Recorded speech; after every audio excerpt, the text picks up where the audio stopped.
Matrix. Para o entendimento mais profundo, é necessário que conheçamos o mito da caverna de Platão. E é bom que conheçamos também a regra da essência e impressão. Assim, as questões quanto ao Matrix ficam mais claras em nossa mente. O mito da caverna é uma parábola escrita pelo filósofo Platão e encontra-se na obra intitulada A República, livro 7. Trata-se da exemplificação de como podemos nos libertar, através da luz da verdade, da condição de escuridão que nos aprisiona. Alguns ainda chamam de mito da caverna, os prisioneiros da caverna, ou, menos comumente, a parábola da caverna.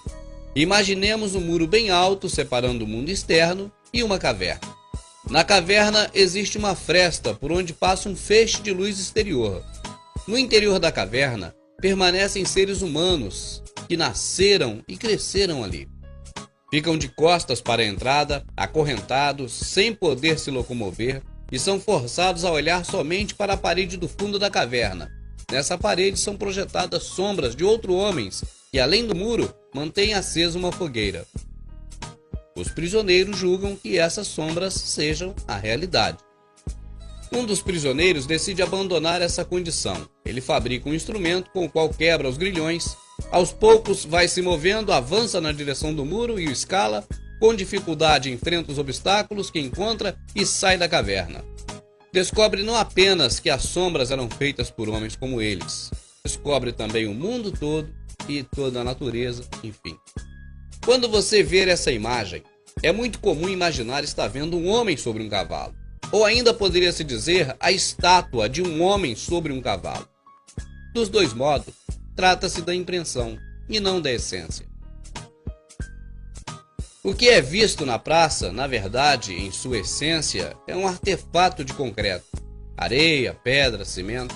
Imagine que chega uma pessoa nesse momento e diga: não, isso não é um homem sobre um cavalo, isso é concreto. Poderia até ficar difícil concordar com ele, mas não poderíamos dizer que ele está errado. Agora a pergunta principal: se você parar nessa praça hipotética e fizer uma pesquisa, você acha que de 100 pessoas, quantas dirão que se trata de concreto? Ou ao menos farão referência a ele? Eu creio que de 100 pessoas, nenhuma dará tal resposta, pois todos estão condicionados, desde pequenininhos, a responder que se trata de uma estátua de um homem sobre um cavalo, ou simplesmente que se trata de um homem sobre um cavalo. Estando esses dois aspectos, o mito da caverna e a impressão e essência bem entendidos, podemos seguir em frente. O que é a Matrix? A resposta está lá fora, procurando você. E vai encontrá-la, se você quiser. A própria história do filme Matrix já é uma Matrix. A impressão que se tem é que o enredo trata da luta constante entre homens e máquinas. Mas a essência nos mostra qual a Matrix da Matrix, a partir dos 37 minutos do episódio número 1.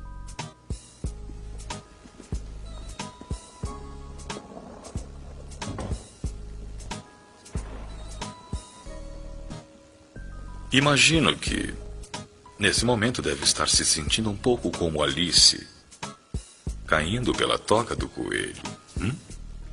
Mais ou menos assim. Vejo isso nos seus olhos. Tem a expressão de um homem que aceita o que vê, porque espera acordar. Ironicamente, isto não está longe de ser verdade. Você acredita em destino, Neo? Não. E por que não? Porque não gosto da ideia de não ter o controle sobre a minha vida. Eu sei exatamente o que quer dizer. Deixe eu contar por que está aqui. Está aqui porque sabe alguma coisa. E o que você sabe não consegue explicar, mas sente. Você sentiu toda a sua vida. Tem algo de errado no mundo, não sabe o que é, mas percebe como uma farpa na sua mente. E o deixa louco. Foi isso que trouxe você a mim.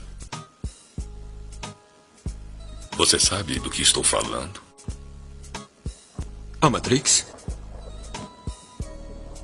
Você deseja saber o que é a Matrix. Ela está em todo lugar, em torno de nós. Agora mesmo aqui nesta sala. Pode vê-la quando olha pela janela ou quando liga a TV. Pode senti-la quando vai trabalhar, ou vai à igreja, ou quando paga os impostos. Ela é um mundo que se apresenta aos seus olhos para que não veja a verdade. Que verdade?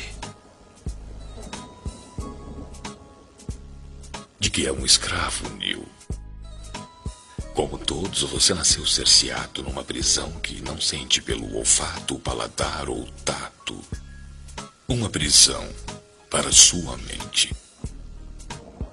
Como assistimos nesse trecho, há algo além da guerra constante de homens e máquinas, como o enredo desse filme. Há a questão que envolve toda a sociedade da Terra, em que somos escravizados já há muito tempo por uma elite global constituída de 13 famílias, chamada Illuminati. E no decorrer do filme você vai observar que são citadas muito mais vezes essas questões relacionadas com os senhores do mundo e com a população, até mesmo muito mais vezes do que a guerra entre homens e máquinas, mostrando claramente que o enredo principal do filme é esse que está um pouco mais obscuro, a questão da escravidão por parte da população em relação aos senhores do mundo. Alguma vez parou para olhar, maravilhado com essa beleza e genialidade?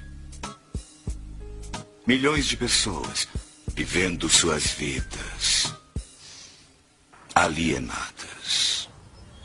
Fora da Matrix, ou seja, no mundo espiritual, há uma guerra constante contra as máquinas.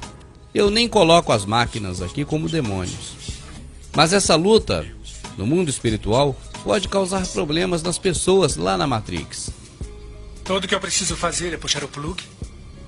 E você vai ver o Epoch morrer. Trinity. Não! No mundo físico, as pessoas continuam conectadas com o espírito e dependem daquela batalha espiritual para continuar sobrevivendo. E tem que se cuidar aqui, para que não sofra as consequências no corpo e no espírito.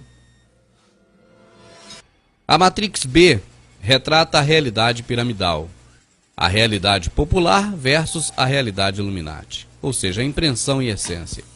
O mais importante deste filme é a forma com que ele aborda a impressão e a essência de forma explícita, mas isso passa quase que despercebido por 99% das pessoas que assistem ao Matrix.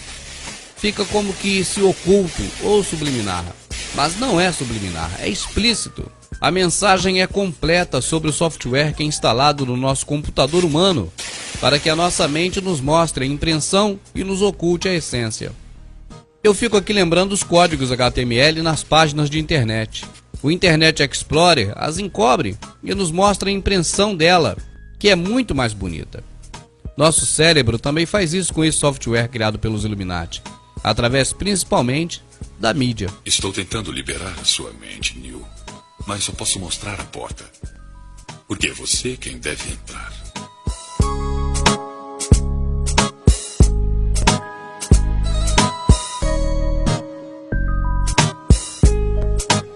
Observe que o filme se utiliza de elementos físicos, espirituais, religiosos, naturais, políticos e informática para demonstrar os aspectos da Matrix A e B. Observe que dentre todos os aspectos está inserida a verdade, que é o principal ponto a que devemos enfocar. E com o filme rodando, o que vemos? Uma mescla de budismo, espiritualismo, ocultismo, filosofia, livro 1984 de George Orwell, cristianismo, mitologia grega e celta, entre outras. O livro 1984 de George Orwell, escrito em 1948, aborda um futuro parecido com o nosso presente, que ora caminha para uma relação total com o livro em um futuro de alguns poucos anos à frente. Esse livro aborda o controle total do sistema através de um governo único, com a TV sendo utilizada como meio de controle de população através da alienação. Ele sugere o Big Brother como forma de vigiar todos os habitantes. E quando se fala em castigo do sofrimento, ele destaca um quarto 101. George Orwell, quando perguntado sobre o que havia no quarto 101, ele simplesmente respondeu: a pior coisa do mundo. No one escapes, Winston. There are no martyrs here. 101, se visto com a ótica Illuminati, pode ser traduzido em 10 mais 1 igual a 11. O 11 é muito especial para os Illuminati. Pesquise mais sobre isso e assista o DVD Prepare-se número 1. Quando a Matrix surgiu, um homem nasceu dentro dela. E ele conseguia modificar o que quisesse para refazer a matriz como achasse melhor. Foi ele quem liberou os primeiros deste grupo e nos ensinou a verdade. Saiba que enquanto a Matrix existir, a raça humana jamais será livre. Depois que ele morreu, o oráculo profetizou o retorno dele e que sua vinda levaria à destruição da Matrix, poria fim à guerra. Aleluia. Você me salvou. É o meu Jesus Cristo particular. Aqui no computador, é só questão de tempo. Quanto tempo ele tem? Aqui uma conversa entre a trindade profana. A mãe, o filho e o espírito imundo. E o espírito imundo convence a mãe e o filho sobre a necessidade de um sacrifício para salvar a todos. O líder de cada nave recebe as senhas dos computadores centrais de Zion. Se um agente souber a senha e entrar no mainframe de Zion, pode destruir todos. Isso não pode acontecer. Trinity, Zion é mais importante do que eu, você ou mesmo Morfeu. Deve ter alguma coisa que possamos fazer. E tem. Puxar o plug. Você vai matá-lo. O filme foi lançado na Páscoa de 1999. Os personagens principais: Morfeu, é o nome dado ao deus dos sonhos na mitologia grega. Neo, o escolhido, escrito de trás para frente, one, um em inglês, né, pode significar único, filho único, primeiro, escolhido, número 1, enfim. Trinity, em português trindade, referência à trindade bíblica, né, o Pai, o Filho e o Espírito Santo. Talvez no caso essa trindade profana, a mãe, o filho e alguém mais, né? Sião, a cidade de Davi. E no caso do filme, Sião, a cidade profana, que resistiu a todos os ataques das máquinas e ainda continua subsistindo lá embaixo, lá no calor da terra. Eu e meu irmão Dozer somos seres humanos 100% puros, tradicionais, criados em casa, nascidos aqui mesmo, em um mundo livre. Verdadeiros filhos de Zion. Zion? Se a guerra acabasse amanhã, a festa seria em Zion. É uma cidade? Uma cidade de humanos. A última que sobrou. Onde fica? No fundo do subsolo. Perto do centro da Terra, onde ainda há calor. A escolha da pílula vermelha é a assinatura do pacto. E agora Neo pode tocar o topo da pirâmide, a região Illuminati. Ali há conhecimento. Dali se enxergam todas as coisas. Na nave Nabucodonosor há uma inscrição um tanto curiosa. Mark 3, número 11. Que poderia ser uma alusão ao Evangelho de Marcos, capítulo 3, verso 11, que diz: E quando os espíritos impuros ouviam, jogavam-se gritando: Tu és filho de Deus. Nabucodonosor é o nome do rei da Babilônia. Ele é lembrado pela estátua do seu sonho, que foi decifrado pelo profeta Daniel. Nabucodonosor é figura dos senhores do mundo de hoje, as famílias Illuminati. Pois a estátua de Nabucodonosor no sonho retrata os reinos que foram conquistados pelos senhores do mundo. O ministério do Senhor Jesus teve início após o seu batismo. E com o anticristo Neo também foi assim. Morfeu, como um sacerdote de Neo, ensina a ele os primeiros passos na sua caminhada. E demonstra com sua mão para nós que estamos assistindo o filme de forma subliminar o símbolo Illuminati, relacionado à submissão da população, a pirâmide invertida, a mesma que foi colocada nos uniformes dos judeus que iriam morrer lá no campo de concentração do Hitler.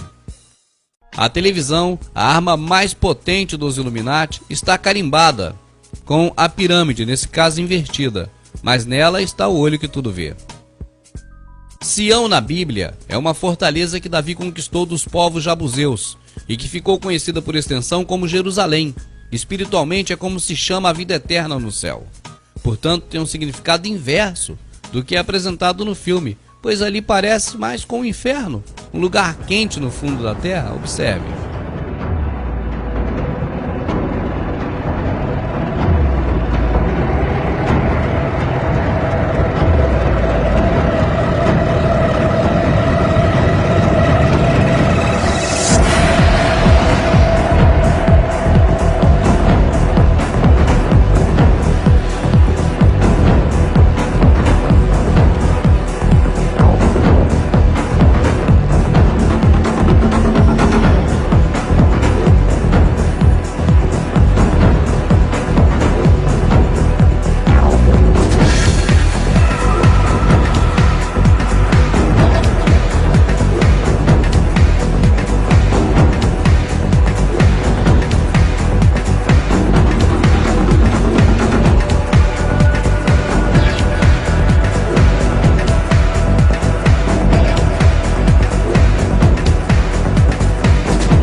Por esse tipo de festa, realmente dá para ver que o lugar é quente. Aí não se parece nada com o Sião que a Bíblia relata. Você sabia que a primeira Matrix foi programada para ser um mundo humano perfeito, onde ninguém sofreria, onde todos seriam muito felizes? Foi um desastre. Ninguém aceitou o programa. Colheitas humanas foram totalmente perdidas. Tem coisas que os senhores do mundo gostariam de dizer na nossa cara, abertamente. Tendo em vista essa impossibilidade, aproveitam seus filmes para fazê-lo. Eu gostaria de compartilhar uma revelação que recebi enquanto vivia aqui. Se manifestou quando eu tentei classificar a sua espécie. Eu descobri que vocês não são realmente mamíferos. Bom, todo mamífero deste planeta instintivamente desenvolve um equilíbrio natural com o meio ambiente, mas vocês, humanos, não. Ocupam uma área e se multiplicam. E multiplicam até todos os recursos naturais serem consumidos. Só conseguem sobreviver se espalhando por outras áreas. Existe um outro organismo neste planeta que segue o mesmo padrão. E sabe qual é? É o vírus. Os seres humanos são uma doença, um câncer deste planeta. Vocês são uma praga. E nós somos a cura. Não pode ser. Isso não pode ser só coincidência, não pode ser. E o Messias profano também tem seus discípulos. Este é Epoch, Switch e Cypher. Oi. Os que você não conhece são Tank e o irmão mais velho, Dozer. Matrix também nos apresenta um Judas. É um trabalho mental absurdo. Então está aqui para salvar o mundo. O que se pode dizer de uma situação dessa? Eu não acredito. Mas pode acreditar, seu traidor. Você vai direto pro inferno.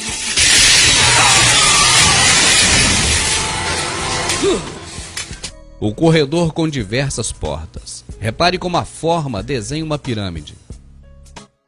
Visto neste ângulo, os corredores parecem realmente pirâmides. E as pirâmides são tidas como portões interdimensionais. Estamos dispostos a cancelar as acusações para que comece uma vida nova. Aqui nós vemos Tudo a o que pedimos em tentação de troca é Neo. a sua cooperação para trazer um terrorista diante da justiça. Veja bem, Neo só depois que foi batizado é que começou seu ministério. Ele foi tentado, derramou sangue, morreu, foi ressuscitado no quarto 303, 33 a idade de Cristo, foi ressuscitado pela Trindade, transfigurou-se, subiu aos céus e foi ter com seu pai. Deus costuma ser mostrado pelos filmes de Hollywood como vilão, e em Matrix não é diferente. Aqui eles mostram Deus que obviamente não é o nosso Deus. Esse é o grande arquiteto do universo, que não é o Deus que nós cremos. E esse Deus também tem seu serafim. Procura o oráculo. Quem é você? Eu sou o Seraf. Posso levá-lo até ela. Só que esse Deus, que não é o nosso Deus, é o arquiteto, ele apela para o Big Brother, já que não é onisciente nem onipresente. Matrix não é o único filme de Hollywood que coloca o personagem principal como um Cristo profano. Veja outro exemplo. You will travel far, my little Kal-El. But we will never leave you, even in the face of our death. The richness of our lives shall be yours. All that I have, all that I've learned, everything I feel, all this and more I bequeath you, my son. You will carry me inside you all the days of your life. You will make my strength your own. See my life through your eyes, as your life will be seen through mine. The Son becomes the Father, and the Father the Son.